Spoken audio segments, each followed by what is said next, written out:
Apakah Dajjal ini sudah datang, akan datang, atau sedang ada? Maka hadis diriwayatkan oleh Fatimah binti Qais.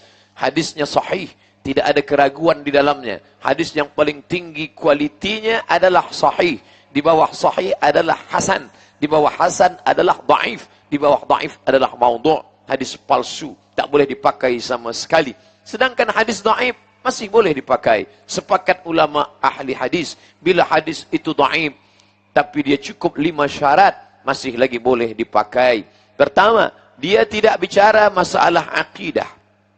Bila ada hadis dhaif tentang akidah, gugur, tak boleh pakai. Yang kedua, dia tidak bicara tentang halal haram. Kerana hadis dhaif tak boleh menetapkan hukum halal haram. Yang ketiga, tiada perawi periwayatnya kazab, pendusta. Sebab dia kazab, maka hadisnya maudhu'. Yang keempat, dia masih lagi bernaung di bawah hadis sahih. Contoh, Allahumma barik lana fima razaqtana wa qina adzabannar. Hadis dhaif, tapi masih bernaung pada hadis sahih yang menyuruh untuk berdoa. Contoh, Allahumma laka sumtu wa bika amantu. Hadis dhaif, tapi dia masih bernaung pada hadis sahih, maka masih boleh diamalkan. Yang kelima, dia untuk fadail a'mal, untuk memberikan motivasi, untuk memberikan semangat untuk beramal. Utlubul ilma walau bisin, tutul ilmu walaupun ke negeri Cina. Hadis dhaif, tapi masih boleh kita sampaikan kerana ianya memberikan semangat untuk belajar, menuntut ilmu. Maka hadis-hadis semacam ini kita temukan banyak dalam kitab-kitab. Bila ada orang mengatakan, jangan pakai kitab ini sebab isinya banyak hadis dhaif. Jangan pakai kitab ini sebab banyak hadis dhaif. Bila demikian, maka kita tidak akan pakai Sunan Tirmizi, sebab dalam Sunan Tirmizi ada hadis dhaif. Kita tidak akan pakai Sunan Abi Daud, sebab dalam Sunan Abi Daud ada hadis dhaif. Bahkan kita tidak akan pakai Muwatta' Malik, padahal kitab hadis paling tua yang ada saat ini Muwatta' Malik. Malik meninggal tahun 179, lebih tua daripada Imam Syafi'i, lebih tua daripada Sahih Al-Bukhari. Tapi maknanya bahwa hadis dhaif boleh dipakai. Bahkan kitab Musnad Ahmad bin Hanbal yang isinya lebih daripada 30.000 hadis, tetap di dalamnya ada hadis dhaif. Bahkan Imam Bukhari pun menulis kitab yang isi di dalamnya ada hadis dhaif, tapi bukan Sahih Bukhari.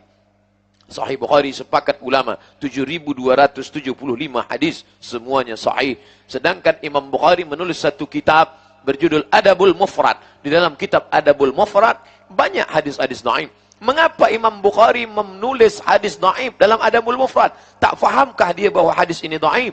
Dia tahu ini hadis dhaif, tapi kerana bukan masalah akidah, bukan masalah hukum fiqh, bukan masalah halal haram, untuk fadail a'mal. Begitulah tentang hadis dhaif. Kenapa saya bahaskan hadis dhaif tentang Dajjal? Sebab dalam masalah Dajjal juga banyak hadis dhaif dan hadis palsu. Yang hadis dhaif kita buang sebab ini masalah akidah. Yang hadis palsu kita buang sebab ini tak boleh kita pakai.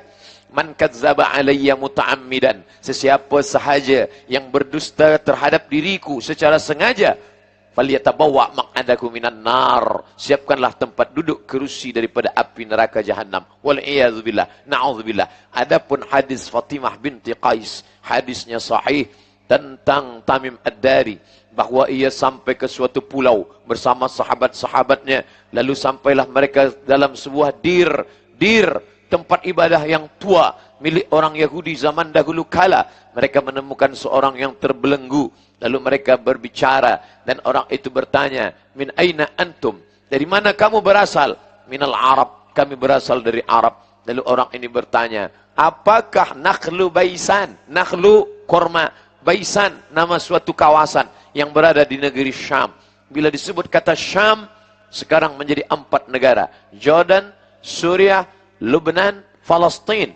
Li'ila fi Quraisy, perjalanan orang Quraisy. Ila fihim rihlatash syita was-saif. Perjalanan syita, musim sejuk. Saif, musim panas. Makkah di tengah, Yaman di bawah, Syam di atas. Inilah perjalanan bisnis mereka. Pada masa musim sejuk, mereka pergi ke Yaman. Pada masa musim panas, mereka pergi ke Syam, Yaman, Saudi Arabia, Jordan, Palestin, Suriah, Lebanon. Perjalanan Nabi Muhammad sallallahu alaihi wasallam. Begitu juga perjalanan datuk-datuknya. Perjalanan Muhammad, Abdullah, Abdul Muttalib, Hashim, Abdi Manaf, Qusay, mereka melakukan perjalanan panjang 6 bulan ke bawah, 6 bulan ke atas. Pada masa musim haji mereka berkumpul di Baitullah. Dalam perjalanan panjang ke Yaman itu, sekelompok orang ini bertemu dengan makhluk yang bertanya, dari mana kamu berasal? Kami datang dari Jazirah Arab. Apakah nakhlu baisan masih berbuah? Maka mereka menjawab, ya, nakhlu baisan masih berbuah. Sampai masanya nanti nakhlu baisan, buah korma yang ada di negeri Baisan akan mengering. Di saat itulah Dajjal tak lama akan keluar. Apakah hari ini nakhlu Baisan masih berbuah? Masya Allah, tabarakallah, wal'iyadzubillah. Allah menunjukkan kebenaran hadis Nabi Muhammad SAW. Nakhlu Baisan hari ini berkurang, bahkan sebagiannya mati, pokok-pokoknya mengering. Bagi sesiapa yang tak percaya, pergilah ke Baisan, menyaksikan bagaimana batang-batang korma Baisan mengering dan mati. Padahal dulu semua mereka memakan buah korma ini seperti korma yang ada di kota Al-Madinah Al-Munawwarah. Lalu kemudian dia bertanya, bagaimana dengan Buhairah Tabariyah? Buhairah danau seperti Al-Bahrul Mayyit, letaknya di Palestin yang sedang dijajah oleh Israel laknatullah alaihim. Lalu mereka bertanya, apa yang terjadi dengan Buhairah Tabariyah? Masih adakah airnya? Maka orang-orang Arab ini menjawab, ya, airnya masih lagi banyak. Nanti sampai masanya ia akan mengering. Saat itulah Dajjal akan keluar. Subhanallah, Masya Allah, hari ini terjadi kekeringan yang luar biasa. Persediaan air Israel diantaranya adalah dari Buhairah Tabariyah, Danau Tiberias, dan itu sekarang sedang mengalami kekeringan yang luar biasa. Masih lagi ada sebagiannya air, tapi tanah-tanah yang menonjol ke atas sudah seperti pulau-pulau kecil di atas danau. Lalu kemudian pertanyaan yang ketiga tentang Ain Zaghar. Ain, mata air, Zaghar, yang ada di tepi Bahrul Mayyit, Jordan, yaitu laut mati. Tempat dulu Allah pernah menurunkan azab. Ja'alna 'aliyaha safilaha. Kami jadikan bagian atas turun ke bawah, bagian bawah naik ke atas. Amtarna 'alaihim hijaratan. Kami hujani mereka dengan hijarah, batu, min sijilin mandud, dari tanah liat yang terbakar. Kaum Sadum, ata'tunar rijala syahwatan min dunin nisa. Mengapa kalian mendatangi lelaki bersyahwat padahal ada perempuan? Mereka sudah melakukan perbuatan itu. Dan sekarang sejarah berulang, musim berganti. Memanglah dunia ini panggung sandiwara, isinya itu-itu saja. Masa berubah, tapi isi dunia tetap itu-itu juga. LGBT yang dulu pernah menjadi laknat, hari ini merajalela, berbahaya, penyakit yang tidak ada obatnya, hari ini pun datang lagi kembali. Di ujung tepi laut itu, laut mati itu, ada air tawar bernama Ain Zaghar. Bila nanti dia, masih adakah Ain Zaghar itu? Mereka menjawab, masih. Masih tawarkah airnya? Masih. Nanti sampai masanya Ain Zaghar akan tersumbat. Dan hari ini terbukti 3 tanda yang ada dalam hadis riwayat Fatimah binti Qais terbukti dengan nyata, dibahas oleh para ulama. Tidak hanya pada ulama yang alim dalam masalah Quran Sunnah, tapi juga alim saintifik, mengerti tentang arkeologi, mengerti tentang astronomik. Mereka sudah kajikan masalah ini dan mereka percaya bahwa kejadian yang disampaikan Nabi Muhammad SAW, kita beriman dan percaya kerana ia bicara bukan kerana fikiran dan hatinya.